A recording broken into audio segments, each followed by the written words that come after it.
Welcome to All Things Chiropractic.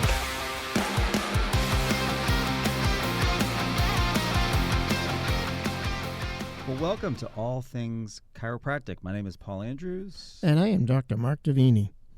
So we make up the two halves of tools of practice, and we're going to get into what that is, who we are. For lack of a better, more creative title, we're calling this episode Zero. Not that because we're zeros, but we're just introductions today. Yeah. So why are we doing this podcast? So those that know who we are, they're members, let's say, of Tools of Practice, we get a lot of questions about chiropractic and all things chiropractic, clinical, documentation, billing. We even get questions that Medicare. Medicare. Medicare. Get a lot of questions that aren't even really related to practice, but just questions. So, we were talking about, let's think about doing a podcast and just talk about these topics and all these things chiropractic. And rather than do it in this, compliance overlay or educational overlay, let's talk about it as a conversation, things of interest, and see where it goes. So that's part of why we are doing our podcast, and we hope that you enjoy it. A lot of times people will ask the same questions over, but it's not a direction that we have to give them as much as a conversation. So we're hoping to maybe have these conversations in a way that will reach more people at any one time, and it's the topics are timely and they are important to the everyday practice, but unlike, say, things compliant, we are not going to tell you what to do. We're just going to give you a conversation about that topic. And we hope you enjoy it and find these topics fascinating like we do. We will have guests along the way, people that are knowledgeable or experts in their field, which will be fun too. But why don't we get to know each other by you getting to know us first? So, Paul, why don't you tell us a little bit about yourself as far as how you got into chiropractic? So my journey into chiropractic started back in 1997. My good friend, high school buddy, was a chiropractic patient, and much like a lot of stories back then, he went to a chiropractor and was fascinated by chiropractic, and the doctor that he was seeing for his care was very encouraging for him to become a chiropractor. And so my friend became a chiropractor. I was still wondering what to do in life. I was working at the same breakfast restaurant I had worked at through high school, went to college, got my bachelor's degree in history, which really meant just the fastest way I could get it with no direction in life. So from that, like a lot of other people back then, right? Yeah, or even today, right? So I was tired of the seasonal aspect of my life. Seasonal meaning I live in a resort area. The breakfast restaurant was open from Valentine's Day through Thanksgiving.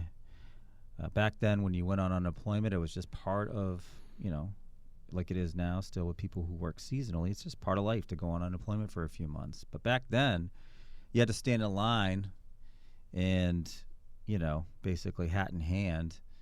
And it was not exactly an exuberating experience, sitting in line with other people who are unemployed. So from there, I decided, well, I'm kind of tired of this restaurant game and this, seasonal thing, and this working 80 hours in the summer and working 0 hours in the winter. So my friend, who became a chiropractor, was working for the doctor that he originally was a patient of, said, hey, the office manager billing position is open. What do you think? And I said to myself, I have no idea what or how, but sure. I'd love to, instead of working the rat race of a restaurant in a resort area, have more of a consistent hours, consistent pay. And did you even know what a chiropractor was at that time? Not really. I knew the name, but had never been under care.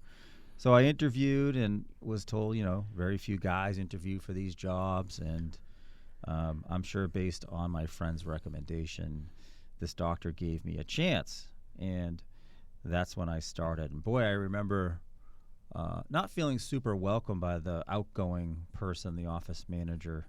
I remember vividly, she was showing me around, and she was showing me the supplies, and she said, she looks up in the air and says to herself, right next to me, "I can't believe a flapjack flipper is replacing me."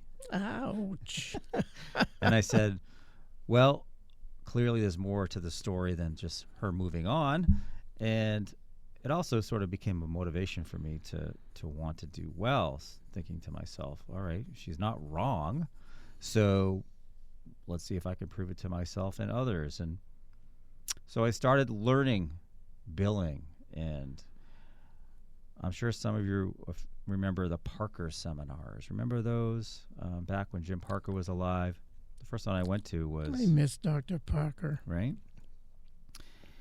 And I don't know if they still teach the Parker principles today. I've been to a few Parkers along the way, and it seems that they don't... Either they teach them in not a prominent way, or perhaps they just don't teach them at the ones I've been to. But not as structured as it was in the old days. Let's put it that way. Yeah. But they were. I still to this day in the office have the Parker principles taped up, on the wall, and they're great principles. So I started learning, and one of the best places that I learned, because there wasn't a Tools of Practice membership back then. So I couldn't just ask a lot of questions and get answers to pretty much anything, was the paralegals at these attorney offices were very, very helpful, along with a coworker who had some education in billing. But these paralegals, some of them, very encouraging, and they really wanted me to learn, because it certainly took the pressure off them having to do anything for the office. But also for me, it was really interesting to learn, oh, well, this is the statute or the law that pertains to this billing, and that's why, and this is a regulation that, oh, this makes sense as to why we do what we do. Because when you take over and somebody's training you, but they don't know that much, they don't like to venture outside what they always have done. So then I would ask questions. Well, why are we not checking off yes when it's a workers' comp claim? Well, we were told never to touch that field. Well, it's a workers' comp. Why aren't we? Like sometimes you can't make this stuff up. Yeah, But it was, and the doctor, my boss, the doctor, was very encouraging. So after a few years of really digging in and learning and understanding, he encouraged me to go out and consult for other chiropractors. And he was the local society president in the area for the state trade association. So we would go up to the state trade association meetings, and I would learn different stuff there. I would learn that other chiropractic offices do it differently, maybe not the correct way, but it was still a very interesting learning experience. Just to get to know me a little bit more, it was interesting. It was one of these board meetings. It was very interesting to watch the debate. There was a debate about some motion. I know the specifics, but I won't give you details. I'll give you general specifics, as we like to say in compliance. So this doctor wanted the trade association to reimburse him for some travel for a particular conference, because he comes back and he reports the information, and he wanted 50% reimbursement. I thought it was reasonable. However, he had chosen to be the ACA delegate, and it was his choice to be that. And so, the board felt that it wasn't, in their best interest to reimburse. And he really was, digging in on his position. They were digging in on their position. It seemed very contentious from my young, naive eyes and ears. But what was great was that after the meeting was over, they were all talking, jovial.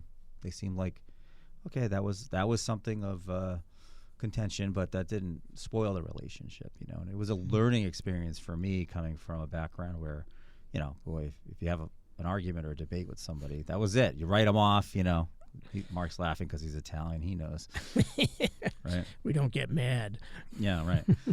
So that's just a side note of one of the many things I've learned along the way. So after starting to consult for other chiropractors, I started doing some education for the trade association on areas that they needed to fill some gaps, which is really basically billing and coding and certainly compliance when it started to rear its ugly head over the years as a requirement, federal and state and things like that. So it was been an interesting journey. An overlay to that was I had gone to massage school and become a massage therapist. And back then there was no state license. I know I'm starting to date myself, but I'm still younger than my partner here.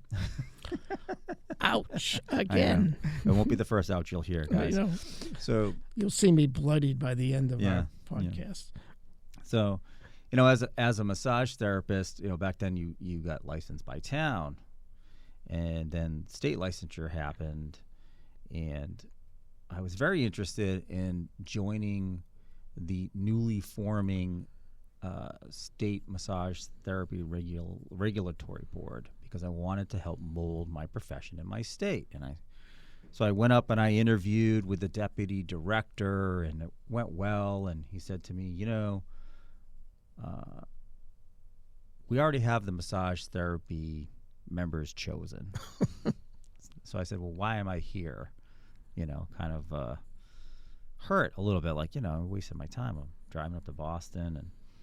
And he's like, because they have experience in writing regulations and regulatory experience. And so we need those people to start us off here with interpreting the statute, creating, regulation and policy and things like that. So, it made sense, and I don't like it, but it made sense.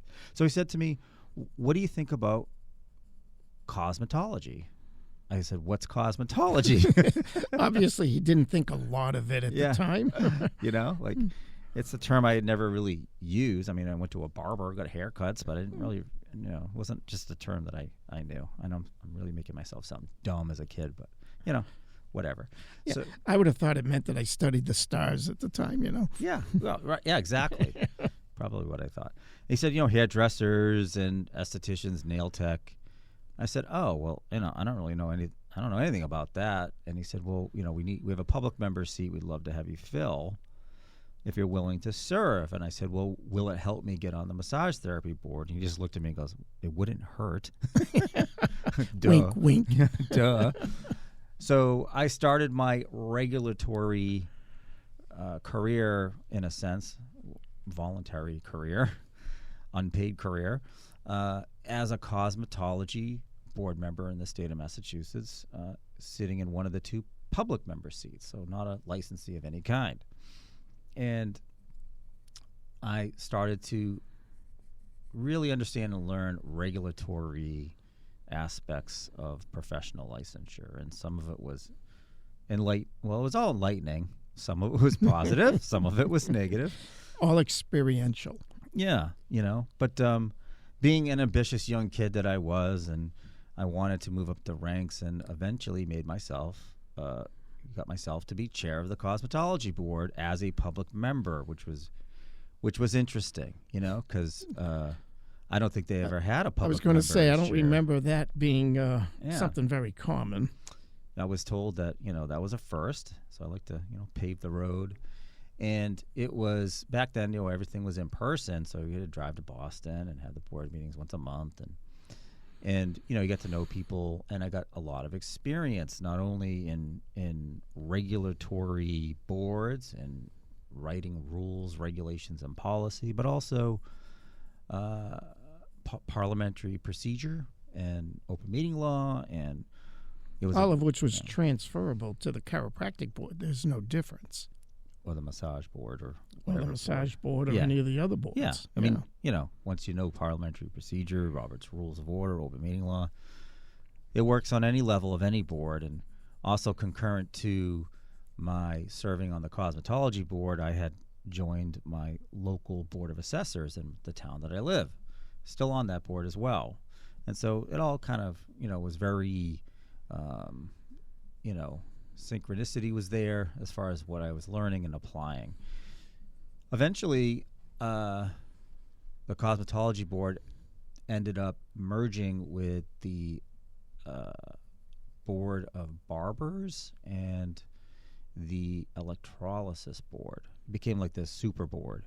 And it was very flattering. They had asked me and a few other cosmetology board members, hey, would you be interested in serving on this new like super board? And I said to myself, well, I'm a public member and I'm already sort of chairing and dealing with these three professions, cosmetology, aesthetics, and nail. Do I really want to now add in barbers and electrolysis and the schools that come along with it? Hell no. So because also at the time I had made my way on the massage board and I was dual serving. I was serving on both boards at the same time. One met on a Monday, one met on a Tuesday. So every second week of the month I was back to back in Boston, and I wasn't interested in sort of continuing that service. But it was interesting regulatory experience along the way. So I continue to talk about myself, but I'm sure you're all enjoying it, so I'll just continue. But I mean, obviously, that's very valuable information, and it's something that we can recognize as being contributory to, say, chiropractic in general. But that's not really what you do on a day-to-day basis. Like you said, it's volunteer work. It is, and I still massage very part-time. Through COVID, I helped a friend who owns a salon, and I was doing a lot more of it back then. But now it's just a when I want to, not a have to, which is nice for me, and it's typical of the profession, to do part-time work anyway. But I continue to serve on the State Massage Therapy Board here in Massachusetts as board chair, and I've actually been blessed with being elected to the board of directors for the Federation of State Massage Therapy Boards recently. So I get to serve on a national level with a lot of support, and really what this experience does is it creates a lot of depth of knowledge that we can use to help support our members in tools of practice, because we get a lot of questions in so many different directions from so many different states, and it doesn't matter what state you're in. They all have rules, they all have regulations, they all have policies, and interpreting those sometimes can be more of a challenge, but then we can be the buffer between the doctor and the state board, because doctors don't like to communicate with their state boards typically. They don't like to draw our attention in any way, shape, or form, but we can ask those questions for them sometimes if we need to, right? So aside from all your regulatory experience, what else do you feel you do we'll say on a daily basis that helps your understanding of chiropractic? Well, what I neglected to say was back in 2002, this was 5 years after I started my chiropractic related professional career, I opened up a third-party insurance billing company called Andrews Billing Solutions. And so, like, nobody really cares about billing, so why'd you do that? Right, yeah, exactly. Because I was insane at the time, I guess, to open the business. But no, it's been a very, very interesting, fruitful education along the way. Because when you are doing the billing, not just for an office, but for lots of offices, and you have staff you have to train to help do billing for lots of offices, you have to be an expert in what you do, right? So in the trenches is how I always word it. Yeah. And, 22 years later, the billing company does well. It's, got dozens and dozens of providers that we do billing for, and my staff does a great job, and we always are learning because, as we know in healthcare, everything stays the same, doesn't it? No, it changes like every 2 seconds. So, and it's actually the billing connection that got the two of us together. Yeah, I guess in a sense, right? So, yeah. Let's reserve the tools of practice story till after we get to know you a little bit, Mark, shall we? Because that's a fun, interesting story too. So, just to round out, who is Paul Andrews? Lots of people in lots of professions have alphabets after their name, and so I am not alone. I used to look at that and go, why does this person have all these different letters after their name? What does it mean? And I don't understand. And who cares? Yeah, exactly. Yeah. I don't care. But now that I have those letters after my name, I kind of care a little bit, I guess. It really just helps justify the existence and expertise of someone like myself who's not a doctor but supports doctors. And so, the LMT obviously is a licensed massage therapist. I'm licensed, obviously, it should be obvious, I guess, now in Massachusetts, but also in Florida. I'm a triple CA, so the Federation of Chiropractic Licensing Boards has a national certification for clinical chiropractic assistants. The first triple CA in Massachusetts, by the way. Oh, you're so nice and kind to point that out. Yeah, so I don't recall when the triple CA came into existence, but it had to have been, maybe 10 years ago, maybe a little less. I don't remember. Anyway, so I'm a certified chiropractic clinical assistant. Also through the AAPC, the American Academy of Professional Coders, I'm a certified professional compliance officer. And to round it out, also through the AAPC, a certified professional biller. So those are if you see Paul Andrews with a bunch of letters after his name, now you kind of know what they are. But that's a lot about Paul. I don't like to talk about myself that much, so I hope I did myself justice. I think it sounded really good to me. I'd hire you. Yeah, right. But let's pivot from Paul Andrews, because there is another half to our podcast, All Things Chiropractic and Tools of Practice, and that is Dr. Mark Davini. Hello, Dr. Mark Davini. Hello again. You've been hearing me being the little peanut gallery every now and then. Right. So you asked me a question originally. I'm going to ask you, how did you get into chiropractic yourself? Well, I have to take you back to the summer of '73. It was a beautiful, clear, sunny day, and I was asked by my brother if I would pick up his motorcycle that was just being serviced. And interestingly enough, we had just finished painting it, working my way through undergrad. I actually was a mechanic and painted cars on the side.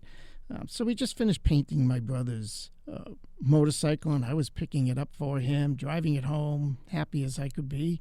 Had motorcycles since I was 12 years old, so it wasn't something unusual for me, and except for the guy that decided to cut out in front of me and forced me over the handlebars of the motorcycle. It wasn't my motorcycle, of the motorcycle, and I literally slid 20 feet on my head, up to the point where I wore a 6-inch hole through the helmet, right through to the padding, because I was scraping the street, the ground, the asphalt, with my helmet. Wow. So I rolled, got up, and literally drove the bike home in its damaged state. I was only about a half a mile from home, as they always say, right? All accidents happen within a mile of home.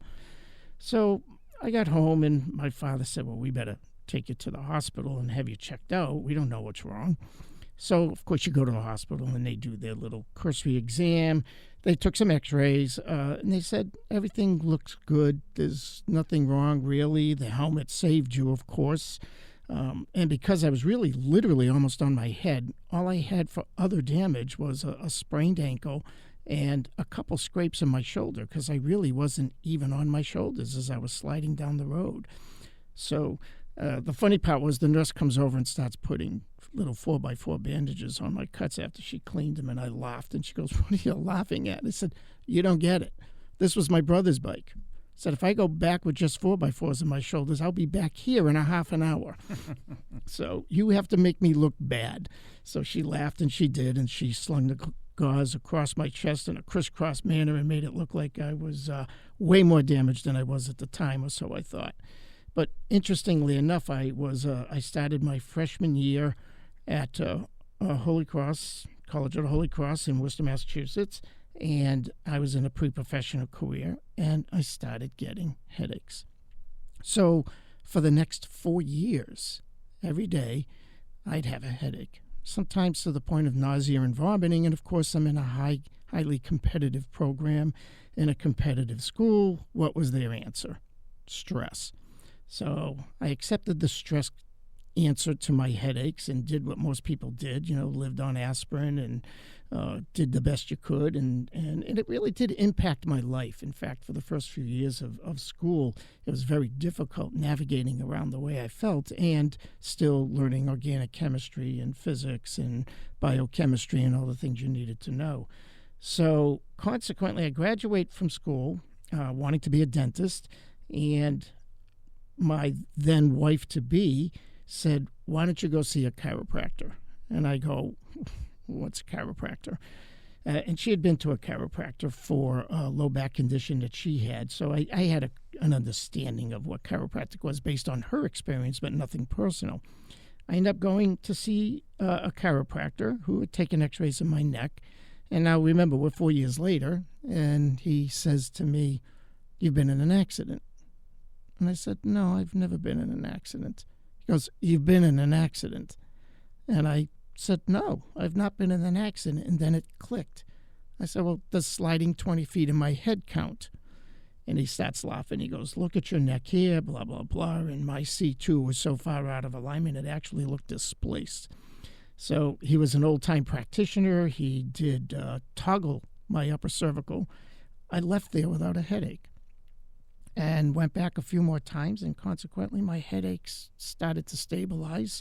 And, of course, as time goes on, some things do set in, but I was fascinated by chiropractic at the time.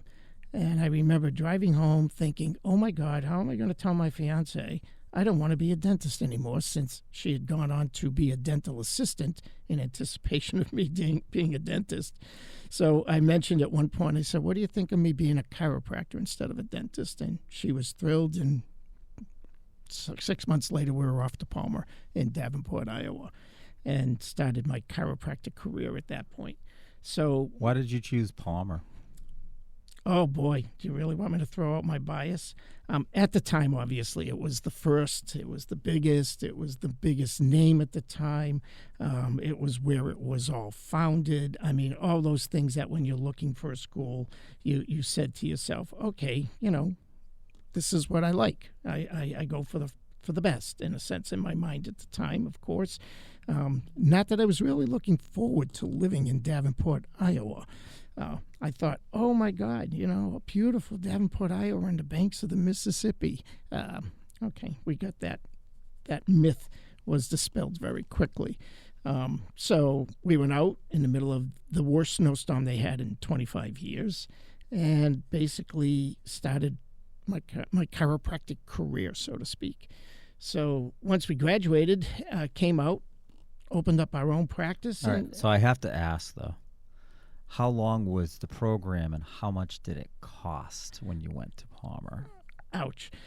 Well, the program was really a 3.5-year program. You could do it in 3 years if you went summers, of course. So it was a 3.5-year program.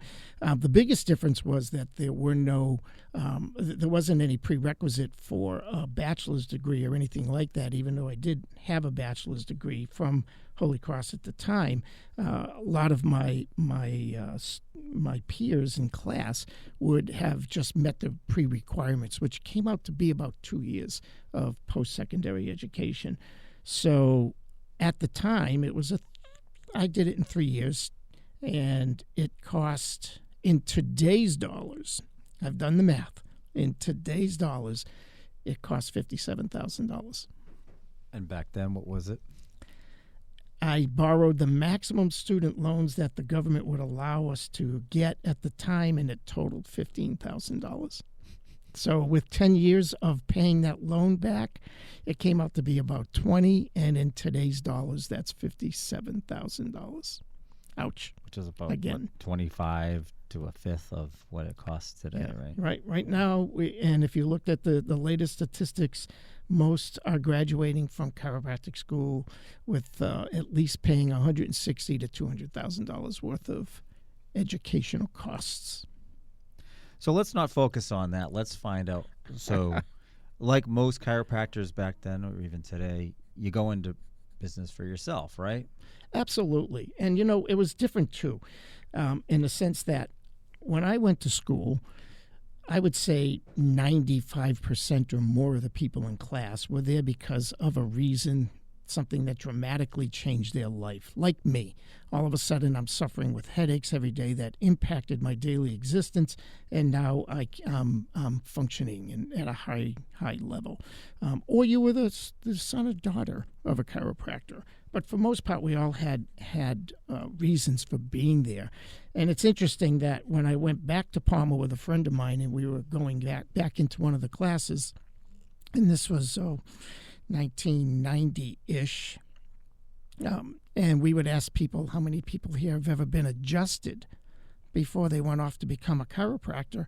And it was about half. Now, it's interesting to think that you're going to go off and become whatever, and you've never experienced what you're going to do every day of your life. As opposed to my class, when I graduated in 1981, I was pausing to give Paul his chance there, but he let it go. So when I graduated in 1981, everybody had been adjusted before they'd been there. It was what you did. It was part of the whole process. So as time went on, more and more of the students that graduated, that went off to chiropractic school, never even experienced an adjustment. So our motivation was very high. When we came out, we went into private practice, and everything flourished. Everything was great. Like Paul had mentioned, we participated in seminars like Parker, learned better ways to do things. It was very, very successful as a way of practicing. I had done other approaches, Renaissance. Some of you may remember that name, with Guy Riekman and Joe Felicia. So time went on, and everything was really, really good. Like Paul, I had the itch to say, okay, let's, I want to do something on a broader scale, try and help the profession. I actually filed a class action suit against all the HMOs in our state way, way back in the early 90s. And I also, too, got the regulatory bug. So went on to our state board, became the chair of our state board then, which at that time we did the first major rewrite of our regulations since they were created in 1966. So, and as a result of being that person, that chairman, and then being in clinical practice, I also went on to become certified in industrial consulting. I went on to get my neurology diplomat through the National Board of Chiropractic Neurology. I believe I might have been the second class that Dr. Ted Kerrick taught way back. So with all those credentials, I ended up leaving the board, and I was asked if I would review cases for a law firm that worked for a major malpractice carrier and try and act as a defense expert. So that started my in a sense, my second career as a defense expert for chiropractors, and I've been doing it since 1995 and have defended hundreds of cases and trying to make sense out of what a chiropractor's records might look like, and try and reconcile the difference between intent and what was actually done, things like that. So with my experiences, it comes out to be the same as what Paul was saying, that through our vast regulatory experience, and I was also on the finance committee for my town, and actually am a public member for our opticianry board in the state of Massachusetts, just to stay current with the way the process works. So there's a lot of regulatory experience that way. I have a lot of clinical experience between, the education, becoming a chiropractor, the industrial consulting, the neurology diplomat. I actually even have 2 patents for a carpal tunnel syndrome brace. So a lot of clinical and educational background that way, and then having, all these years since 1985, defending chiropractors, seeing many, many, many different ways in which chiropractors do things, all with good intent, but maybe approaching them from different perspectives. And here I am today, with Paul, which, like we said, we'll mention in a bit about where Tools of Practice came from, but functioning with my, again, letters after my name, my bachelor's, my DC, my diplomat. I'm also a certified professional compliance officer through the AAPC. So takes time, but and I don't know if you've done the calculations, but I am in my senior years at this point. See, it writes itself. I don't even have to There mention you it. go. I gave you the openings. You let it go kindly, so I figured I'd do it for you. So, obviously, with all of your malpractice defense work, you have seen the evolution of the standards of chiropractic documentation as well. Would you say that the standards for documentation today are at all more robust than they were 20 years ago? Oh my God! We teach our documentation course, and I always make sure people understand how much I loved my travel card in the days. And I laugh now because when I look at it and I go, unfortunately, I wouldn't pass muster today. The documentation requirements are so much higher, which will just bring us to a whole different place, and we can talk about that in other podcasts about how we got here. But for the most part, we all have recognized that documentation is something that has evolved with chiropractic, and it's really a point of resistance, which is a lot of it depends on where they came from, how old the person is, who's practicing. But, for example, here in Massachusetts, we weren't even licensed until 1966. We were the third to the last state. So back then, you could get arrested for practicing medicine without a license. So the whole idea was to not have a record. You kept index cards of dates of visits and payment at the most. But a lot of chiropractors didn't even have records because when they were raided, they wanted to be able to grab that box of index cards and hide it.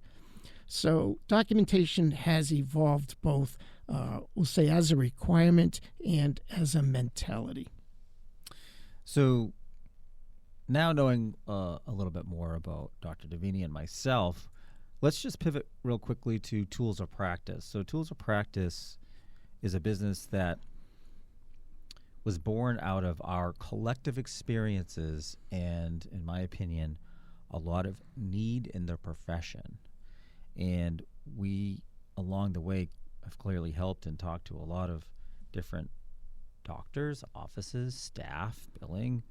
And the funny part is we kind of didn't, even though we sort of traveled in similar circles, we didn't really know each other. We actually lived in the same town and didn't know each other. How funny is that? I know. Weird. It's I not a think of big that town a lot. either. But, Yeah. but we finally did end up collaborating on some billing stuff, some compliance stuff, especially when compliance started to really become more prominent, both in federal and in state regulatory requirements. And from there, we just kind of looked at each other and said, well, we're kind of two halves of a whole here. He's the clinician, he's the doctor, he's got all this practice experience, he's got all this medical malpractice experience, he's got his compliance experience. And here I am, I've got the billing, the coding, the compliance experience, And clinical. Yeah, some clinical. Yeah. And so, looking at all that, we said this really does seem like a need we could fill with a business that Tools of Practice was born from. So it's kind of interesting that the need for compliance has always been around, and Massachusetts was one of the first states to require it back in 2005, 2006. But it actually didn't become an actual regulatory push until Obamacare. So when Obamacare came into place, they created these regulations that now affect not just major hospitals, which is really what they were written for, but the individual practitioners. So what we are is a concierge education and compliance company that tries to translate these regulations that were created for large organizations down to the private practice, anything from a doctor in one CA all the way up to multiple doctors in many CAs. But the regulations, even though they legally apply to us, often they don't practically apply to us. So that's our job. Our job is to translate and create this bridge between what the regulations say and what the regulations mean. So that's really, to put a button on it, so to speak, for Tools of Practice.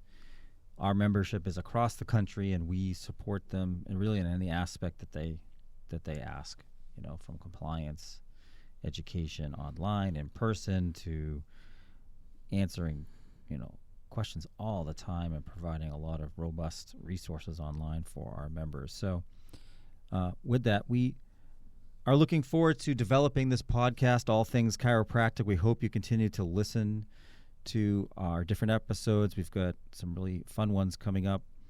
And yeah, we hope to have you join us. We thank you for all your attention and listening to us and getting to know us, and hopefully we will get to know you also. Thank you. Thanks for listening to All Things Chiropractic.